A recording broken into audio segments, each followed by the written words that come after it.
కొంతమంది ఇందులో ఉన్న నీతి నియమాలను తట్టుకోలేకనే వేరే వాటికి వెళ్ళిపోతున్నారు.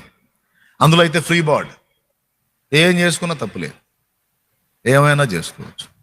ఎందుకంటే లీడింగ్లో ఉన్నవాళ్ళే ఆ పనులు చేశారు. అర్థమైందా? ఇప్పుడు నేను లోకంలో ఉన్నప్పుడు నా జీవితం ఎట్టబడితే అట్టుంది. కారణం ఏంటో తెలుసా? నేను మాదిరిగా పెట్టుకున్న వాళ్ళు వాళ్ళ లైఫ్లు కూడా వంకరలుగా ఉన్నాయి.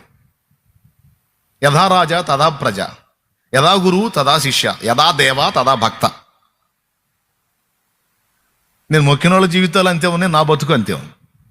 అంటే మాదిరి పర్ఫెక్ట్గా లేనప్పుడు ఆ వంకర టింకర మాదిరిని మనం తీసుకుంటాం. కానీ యేసు ప్రభు దగ్గరికి వచ్చేటప్పటికి మాదిరి సూపరో పర్ఫెక్ట్గా ఉంటుంది. దాన్ని రీచ్ అవ్వాలంటే శిఖరాగ్రం పర్వతం కనపడుతుంటుంది.